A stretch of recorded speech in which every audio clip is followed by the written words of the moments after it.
Балалар үйінен деген таңбаға да ақырындап үйренісе бастадық. Бізді көре салысымен үрпейіскен ауыл тұрғындарының: «Әне, балалар үйінің балалары жүр, байқаңдар, бірдеңелеріңді ұрлап кетпесін» деген сөздері де енді таң қалдырмайды. Балалар үйінде тұрамыз, сабаққа ауыл мектебіне барамыз. Балалар үйінің балаларына көзқарас өзгеше болды. Ұлдардың бірі бірдеңе білдіріп қоймасын деңіз, бірден қорытынды шығаратын. Бұлардан басқа не күтуге болады дейтін. Алғашқы күннен ақ кішкене қарындасымды басқа топқа алып кетті. Балалар үйінде түрлі жасқа қарай 5 топ болды. Біріншісінде өте кішкентайлар болса, бесіншісінде жоғары сыныптағы балалар болды. Ең ауыр болғаны Зүлфираның бізден бөлек тұрғаны. Оған барудың өзі арнайы кесте бойынша. Бұл жерде тәртіп өте қатал. Сен ол тәртіпке бағынуың керек екен. Кей кездерде қарындасымды көруге барғанда бетір тырналған, қолы көгерген сәттерін байқаймын. Сөйтсем оны ұлдар осылай ренжітеді екен, немесе тәрбиеші өмірге үйретеді. Біздің балалар үйіндегі өміріміз осындай сынақтармен басталды. Бұрын үйімізде таза ауада серуендеу күнделікті іс болып есептелетін. Ал бұл жерде мұндай бақытты сәт тәрбиеші рұқсат бергенде ғана болады. Топта біреу 2 алатын болса, сол топтағы бүкіл баланы жазалайды. Күні бойы бәрімізге кітаптар мен дәптерлерге телміріп қарап отыруға тура келетін. Тамақ та күнде сол. Колбаса, кәмпит, қаймақ сияқтылардың дәмін де ұмытып қалдық. Азық түліктің көптеген түрі бұл жерде рұқсат етілмейді. Балалар үйіндегі алғашқы жарты жылда мен ең бастысын түсіндім. Балалар да, тәрбиешілер де әртүрлі болады. Біздің топта бір-біріне мүлде ұқсамайтын 2 тәрбиеші жұмыс істейді. Райфа апай өте қатал болса, Хакима апай керісінше әрқашан ақ көңіл ашық. Бұл мерекені мен ылғи тағатсыздана күтемін. Бұл жылы маған бір ерекше бақыт кенелетіндей, менің армандарымның орындалатын жылы сияқты. Жаңа жылға 2 апта қалған кезде біраз ұлдар мен қыздарды мәжіліс залына жинады. Олардың ішінде мен де бармын. Мен өзімнің деревняда да мұндай шараларға қатысып жүретінмін. Өзімнің қабілеттерімді балалар үйінде де көрсете алатыныма қуанып кеттім. «Балалар», деп мерекені ұйымдастырушы сөзін бастады. «Жаңа жылға дейін санаулы ғана күндер қалды. Сондықтан ұзаққа созбай бүгін ақ бірден бастап кетеміз. Қане, барлығын өзіміздің өнерлерімізбен қуантайық». «Я», балалардың көздері жайнап кетті. Мен бұл жерге ең өнерлі балаларды жинадым. Ертегі қоятын боламыз. Зұлым Кащей Аяз ата мен Ақшақарды ұрлап кетеді. Ал қоян, түлкі, аю және басқа аңдар біздің мерекенің басты кейіпкерлерін құтқарулары керек. «Қалай, ойнаймыз ба?» «Я, ойнаймыз» деп бір ауыздан жауап бердік. Мен тіпті қуанып кеттім. Қазір аюдың рөлін ойнап, Аяз ата мен Ақшақарды құтқарамын. Ұйымдастырушы рөлдерді бөліп бере бастады. Бірақ маған орман жануарларының рөлін бермеді. «Ал менше?» деп таңдана сұрадым. «Ілияс, сен Кащей боласың» деп жауап берді. «Оны тек сен ғана ойнай аласың». «Апай, неге мен? Менің жағымсыз кейіпкер болғым келмейді. Барлығы маған күлетін болады». «Ол не дегенің? Сүйкімдім. Саған ең жауапты рөл бұйырып тұр. Бұл шын емес қой, жай ғана ертегі». «Сен неге тағы дауласып тұрсың?» деген дауысты арт жағымнан естіп, жалт қарасам тәрбиеші Райфа апайды көрдім. Ол жұмыс қалай жүріп жатқанын көргісі келіп, мәжіліс залына келген екен. Мен басымды төмен түсірдім, ал Райфа апай маған ары қарай ұрсып жатыр. «Тағы да мына Ілияс, сен өзіңді кіммін деп жүрсің? Әртіс не жазушы, тіпті кейде ғылым боламын деп айтасың. Өзіңнің қисық аяқтарыңа қарап ал. Саған Кащей бол деді ме, демек боласың». Қойылымның ұйымдастырушысы мені арашалағысы келіп: «Ілияс келісті, бұл жай ғана ертегі ғой» деді. «Ол бірден келісім беру керек еді» деп Райфа апай қоймады. «Бір рет жіберіп алсаң, бұлар мойныңа мініп алады да көзіңді шоқып тастайды. Сен әлі жас болған соң оларды әлі білмейсің. Ал мен бұл жерде 20 жылдай болды жүргеніме. Негізі Ильястың Кащидің рөлін ойнайтыны жақсы болды. Ол дәл Кащи сияқты ғой. Оған арнайы костюмің де керек жоқ. Футболкасын шешсе барлық қабырғалары көрінеді. Қолдары жіңішке, аяқтары қисық, нағыз Кащей. Балаларға керегі де сол. Барлығы күле бастады. Ильяс Кащей, қолдары жіңішке, аяқтары қисық. Реніштің жастары мені буып бара жатты. Мен залдан жүгіріп шығып кеттім. Жаңа жылдық кеште маған бәрібір зұлым кейіпкерді ойнауға тура келді.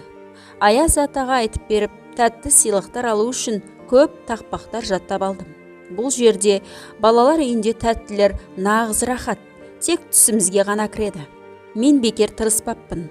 Кеш соңында 2 қалтам да кәмпит пешенелермен толды. Жаңа жылға дейін санаулы сағаттар қалды. Топта көңілді күй қалыптасты. Бөлмемізді алдын ала өзіміз қолдан жасаған жылтырауықтармен, ойыншықтармен безендіріп қойғанбыз. Ал қазір мерекенің құрметіне түшпәрә пісіп жатқан ас үй жақта төңіректеп жүрміз. Бұл біз үшін ерекше көрініс. Біз сияқты балалар үйінің балаларына мұндай бақыт жылына бір-ақ рет келеді. Менің түшпараның дәмін ұмытқаныма көп болып еді. Райфа апай, түшпаралар дайын болды ма? Күте тұрыңдар, аз қалды дедім ғой. Иісі шығып жатыр, дайын болған сияқты деді біреу. Кетіңдер ары, тойымсыз бейшаралар. Сендерді қанша тойдырса да бәрібір аз болып тұрады.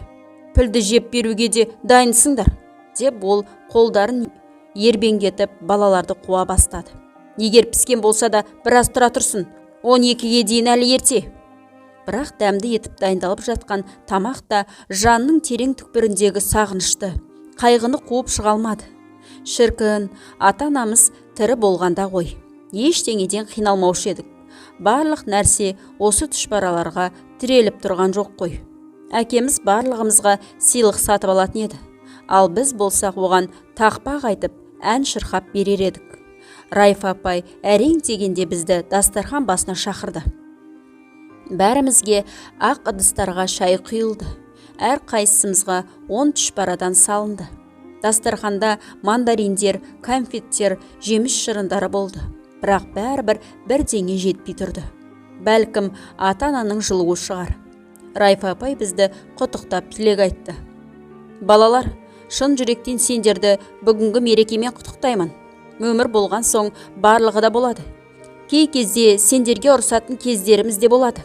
Бірақ мен оны өзімнің рахатым үшін емес, сендер жақсыдан болсын деп солай істеймін.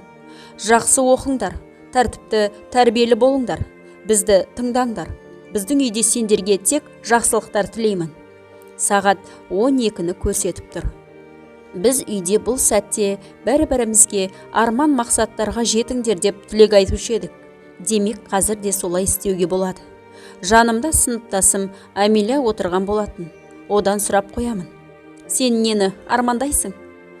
Мамам мені бұл жерден алып кетсе, балалар үйін ұмытсам. Ал сен нені армандайсың, Ильяс? Амилияның арманы мені тығырыққа тіреді. Мен ата-анам қайта тірілсе екен деп армандай алмаймын ғой. Ол мүмкін емес. Баласын тастап кеткен ана ғана перзентін қайта құшақтай алады. Шіркін, менің анам да түрмеде отырғанында ғой.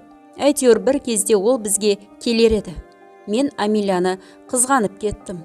Тағы да шарасыз күйге душар болдым. Тоқтай тұр. Әкем маған бір нәрсе тапсырам деп еді ғой.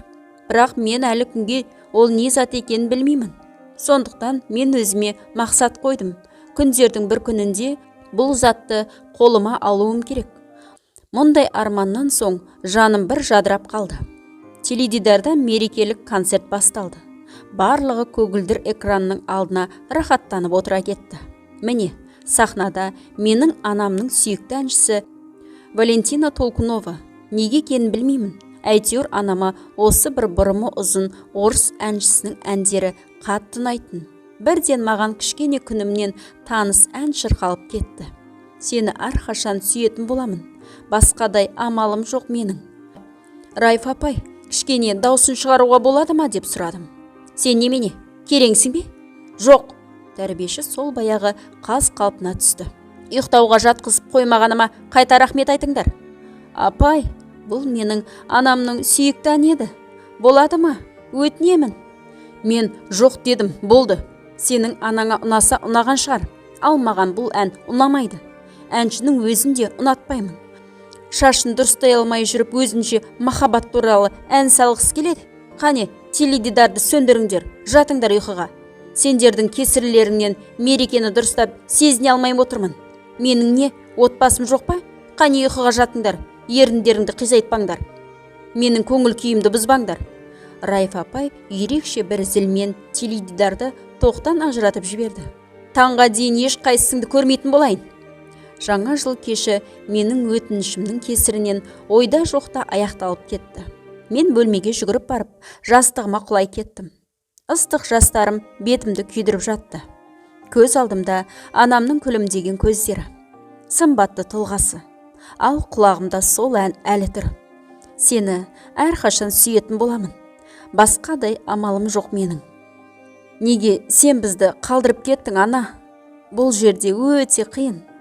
Сені ойламаған, есімізге алмаған бір күнде жоқ. Естисің бе, анашым? Тыныштал, балам, жылама. Сендерің жастарың менің қабіріме құйылуда. Білесіңдер ғой, сендер үшін жаным қалай ауыратынын. Жақында тәрбиешінің сенің басыңнан кілтпен ұрғанын көрмеді деп ойлайсың ба? Балам, маған қандай ауыр болғанын білсең, бірақ өкінішке орай көмектесе алмаймын. Ол дүниеде жақсы дейді, шын ба бұл, ана? Сендерсіз маған жұмақтың өзінде де қиын, балапандарым менің. Сендермен қоштасқан күнді еске аламын да тоқтаусыз жылаймын. Сен өзіңді мықты ұстадың, ұлым. Мен ол күнді бүгінгідей есімде сақтадым. Барлығы жаңа жылды қарсы алуға дайындалып жатты. Ал сен сол баяғы төсегіңде жаттың. Анашым, саған көп ауыртпашылықты көтеруге тура келді. 3 жыл төсек тартып жаттың. Неге екенін білмеймін. Ауруханаға да жатпадың. Қазірде әрине өкінемін. Дәрігерлер ота жасауға көндіргілері келді. Ісіктің өсетіндігін айтып ескертті.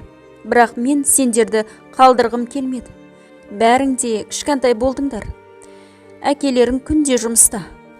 Бірде ауруханаға жатайын деген едім. Бірақ 3 жасар Зүлфира мені құшақтап алып, жібермей жасын төкті.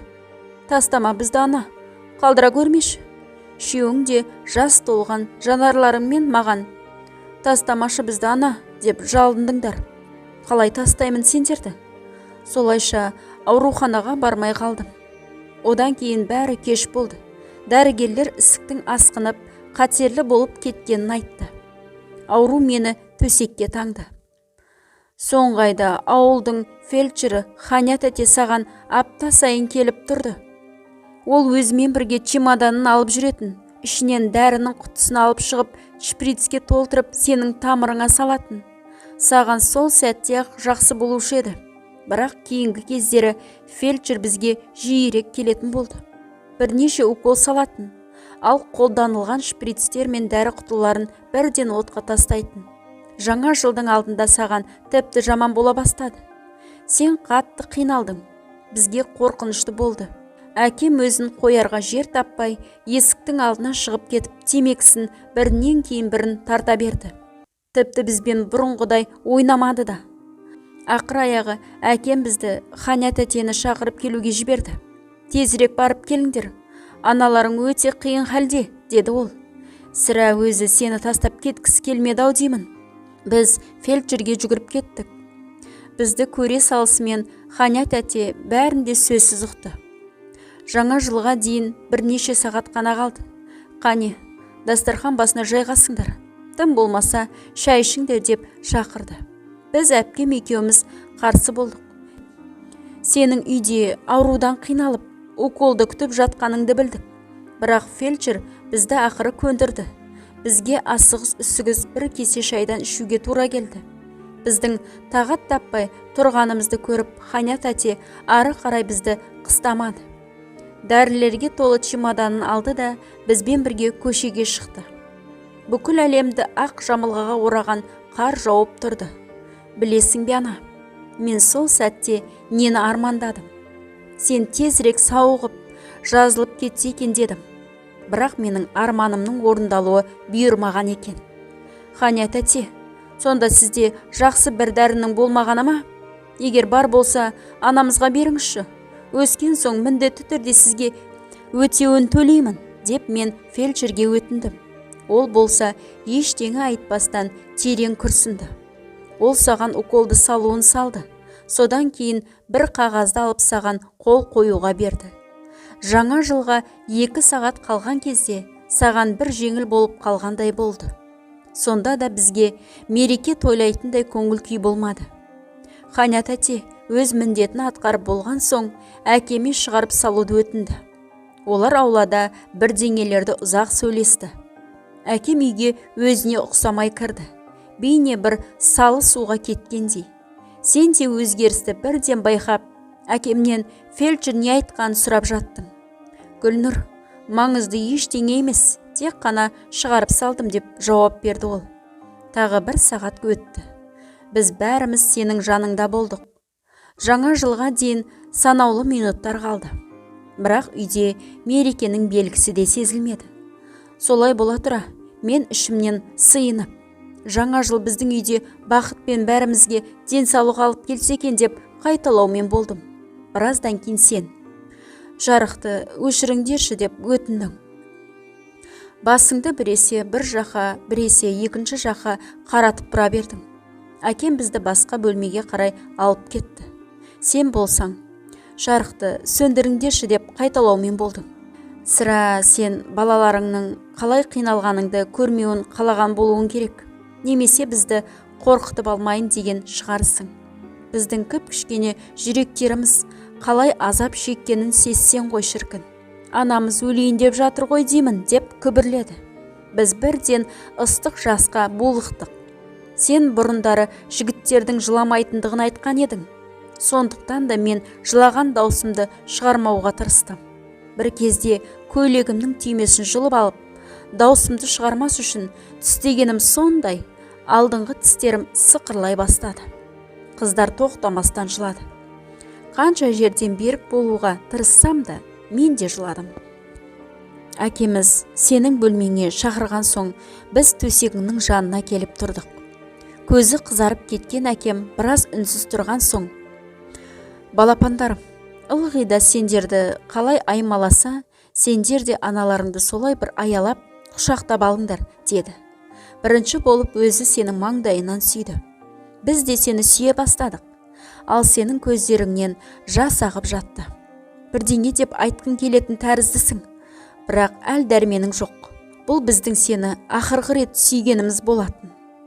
Анамызға қиын болып жатыр, қанеки аяқтарын бір уқалап жіберейік, деп Әлия өзінше сенің халіңді жақсатқысы келді.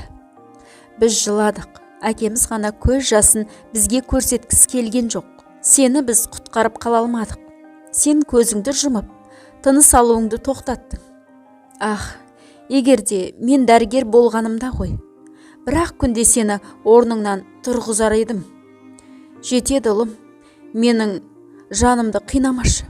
Онсыз да менің жағдайым қиын. Білемін, сендерге де оңай болмады. Қайта әкелеріңнің сендерді өзіңнің соңғы сағатына дейін тастамағаны жақсы болды. Анашым, әкемізге де ауыр қайғыны басынан өткеру жазылыпты. Сенің өмірден қайтқаныңа 1 апта өткен соң, ауылдық кеңес пен мектептен адамдар келе бастады. Жақсы, 3-еуі қалада оқып жатыр. Ал мына 4-еуін жалғыз өзің аяқтарынан тұрғыза алмайсың. Қиналмай-ақ оларды балалар үйіне бер деп әкемізді үгіттей бастады. Бірақ ол өз дегенінен қайтпады.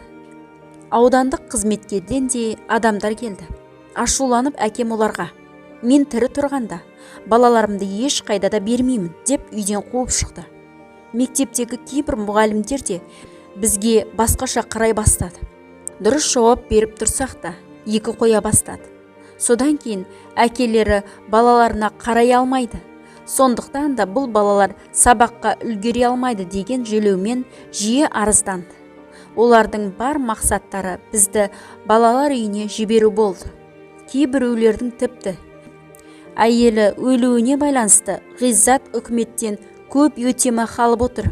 Сондықтан да балаларын мемлекетке бергісі келмейді деп айтуға да ұяттары барды.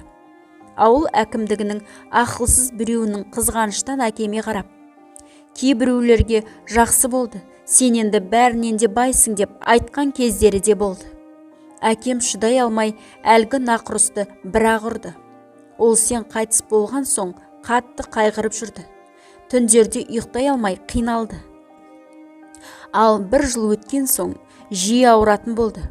Трактор жүргізіп жүріп қатты суық тигізіп алды.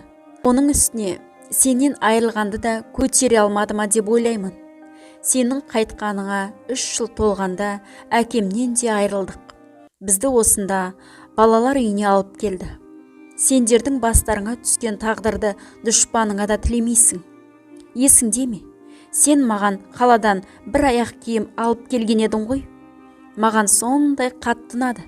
Мен ол аяқ киімді сен өмірден өткен соңда көпке дейін киіп жүрдім. Айырылғым келмеді. Кейін басқа аяқ киімдер сатып алып берді. Бірақ маған осы сенің әпергенің қымбат болатын. Ол аяқ киім әбден тозса да, мен мектепке ылғи сонымен баратынмын. Бірге оқитын сыныптастарым неге менің ескі аяқ киім киіп жүргенімді сұрағанда, мұны маған анам сатып алып берген дейтін едім. Есіңде ме? Сен әлі бізбен бірге болғаныңда мен ана туралы ән жаттап алған ем ғой. 8 наурыз мерекесіне орай маған ол әнді сахнада орындауды сұрады. Анам, анашым менің, аяулы анашым. Ұзақ болсын өмірің сенің саялы деген жерге келгенімде көзіме жас келіп, тамағыма өксік тығылып, әннің сөздерін ұмытып қалдым. Бетімді жас жуып кетті де көрермендер шапалақ ұрып кетті. Анасыз өмір сүру қандай қиын. Мұнда біздің бәріміздің алқаштардың балалары дейді. Бірақ мен білемін ғой, сен ондай болмадың. Тірі болғаныңда 2 алтын алқаңды өңіріңе қадап, мына тәрбиешілерге кімнің кім екенін көрсетерең. Біраз балалар шынында да ата-аналарының маскүнемдіктерінің салдарынан осы жерге келген. Сондықтан да біз сияқтылар солардың ішінде кетіп қаламыз. Ал біз сияқты әке-шешесі тұл жетімдер балалар үйінде аз. Жақында Салима деген қызға анасы түрмеден сәлемдеме жіберді. Онда түрлі кәмпиттер мен печеньелар бар болатын. Бізге жеткенше әбден қатып кетіпті. Тастай болып қатып кеткен сәлемдемелерді Салима бәрімізге бөліп берді. Оның анасы адам өлтіріп түрмеге түссе де, Салима бәрібір анам бар деп мақтанады. Анасының сәлемдеме жібергенін айтып, бәріміздің құлағымызға тыныштық бермеді. Әлі ұзақ уақыт есіне алып айтып жүреді. Кешке ұйқыға жатқан соң біз болашақ жайлы әңгімелесеміз. Фанил деген баланың ата-анасы ажырасып кеткен. Анасы арақ ішіп кеткен соң оны қарындасымен бірге балалар үйіне өткізіпті. Ол анасының маскүнем екенін ешқашан айтпайды. Анасы жұмысқа орналасып, қарындасы екеуін үйге алып кетеді. Зоопаркты көрсетеді деп үміттенеді. Мен оларға қатты қызығамын. Ауылдың орталығында шағын базар бар. Сабақтан соң балалар ол жерге кәмпит пен басқа тәттілерді ұрлауға барады. Бірде мені де өздерімен бірге баруға шақырды. Мен, анам ренжиді, болмайды деп қарсы болдым. Олар қатты таң қалды. Ал маған сен бәрімізді көріп тұрған сияқтысың. Сондықтан да сені жабырқатқым келмейді. Анашым, міне, осылайша өмір сүріп жатырмыз. Сен жанымызда болмасаң да, сенің жылуың мен мейіріміңді сезінеміз. Ылғи да ұятты бірінші орынға қойып келеміз. Дұрыс ұлым, ал мен сендерді үнемі қорғап жүремін. Ана, сен менің күнделігімді көрсең ғой, бізді ренжіткен сайын жақсы адам болып қалыптасқымыз келеді. Сондықтан сабақты жақсы оқуға талпынып келемін. Кейбір оқушыларға үй жұмысын орындауға көмектесемін. ол көмегім үшін маған алма береді. Бәрібір сенсіз бізге өте қиын. Егер сен оралсаң, әр күн сайын ән шырқап берер едім. Даладан ең әдемі гүлдерді теріп әкелуші ем. Есіңде ме? Сен ауырып жатқанда су апарып беретін едім. Сен тіріліп келсең болды. Күні бойы саған су тасудан жалықпаймын. Оралшы, анашым, өтінемін. Бізді басқалардың езгісіне қалдыра көрме. Бұл жақтан қайтатын жол жоқ, ұлым. Алтындарым менің, шыдаңдар. Қалғып кеттім де, кеудеме біреу ауыр сөмке тастап жібергендей күйде оянып кеттім. Ол тәрбиешіміз Райф апай болатын. Сол баяғы ұйықтап жатырсың ба? Асханада кезекші екеніңді ұмытып кеттің бе? Мен анаң емеспін. Сен үшін ыдыс-аяқ жумаймын. Тіс ауырған не деген жаман десеңші. Әлемде одан артық қиын нәрсе жоқ шығар. Егер менде алтын таяқша болғанда, бұлайша қиналмасем ғой. Ауруын бірден қойғызар едім. Өзімді ғана емес, бүкіл әлемді тіс ауруынан арылтушы ем. Шіркін, адамдар бұл жанды қинаған ауруды ұмытар еді. Тісімнің ауруы кеше басталды. Жан шыдатпас аурудан кейде тіпті жылаймын. Күндіз кішкене қояды да, кешке қарай жанымды көзіме көрсетеді. Маған десең, қабырғаға шық. Мейлі, айға қарап қасқырша ұлы. Мұндай сәттерде күніне тісімді 40 рет тазалауға дайынмын.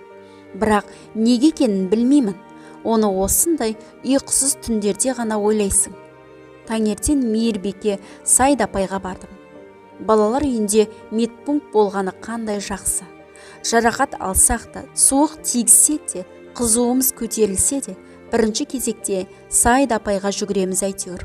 Ол бізге қажетті дәрілер мен ақылын қатар береді. Міне, бүгінде оның жұмысқа келуін күтіп отырмын. Медпунктте жұмыс басталардан өте ерте келген болатынмын. Амансың ба, Ильяс? Не болды деп келе сала мейірімді кейіппен менен сұрай бастады. Апай, тісім ауырып тұр, бүгін көз ілмей шықтым. Алламай, сендерге тісті күніне 2 рет тазалау керек деп қанша рет айттым десеңші. Жарайды, бөлмеге кір. Мен үндемедім, өзімнің кінәлі екенімді білдім. Суық орындыққа отырдым да, ол кісінің ақылын ары қарай тыңдадым. Қане, аузыңды ашы. Саған қайт ренжіді екен? Де, медбике мені ұзақ қарады да басын шайқады. Я, тісіңе қан құрт бар екен, тез арада емдету керек. Ол үшін қалаға бару керек. Сайда апай жұмыс үстеліне отырып ойланып қалды. Біресе терезеге, біресе алдында жатқан журналға қарайды. Мен директордан осы уақытқа дейін қаншама сөз естідім. Өзім үшін жүгіріп жүрген сияқтымын. Біреудің құлағы ауырады, енді біреудің асқазаны ауырады, ал директор көлік тауып бермейді. Жүгілей ғана жүріп тұр. Оның өзі де Мавлида Нұрғали қызыныкі. Жалғыз сен үшін олар автобусты алып шықпайды ғой. Ильяс, қане, біз былай істейік. Мына дәрілерді ал. Тісің мазалаған кезде жарты-жартыдан ауырған жерге қоясың. Көмектеседі. Егер тіпті шыдай алмай бара жатсаң, директорға өзің бар. Тіспен ойнаудың қажеті жоқ. Егер рұқсат етсе, бүгін-ақ қалаға барып дәрігерге көрсетеміз. Ал қазір бара ғой бөлмеңе.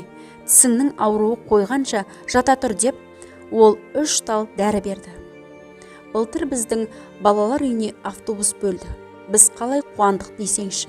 Сол жылтыраған дөңгелекті аппақ автобуспен бізді концерттерге, түрлі байқауларға апаратын.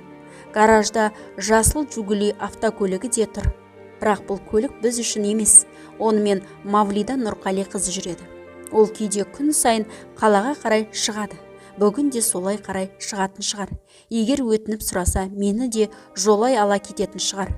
Ойланып тұрдым да, бөлмеден шығып, директордың бөлмесіне қарай беттедім. Есігін алдына келдім де, батылым жетпей тұрып қалдым. Бірақ та бүкіл ерік жігерімді жұдырығыма түйіп алдыға қарай адымдадым. Тісті емдетуім керек қой. Сәлеметсіз бе, Мавлида Нұрғали қызы, деп кіріп бардым. Жалғасы бар.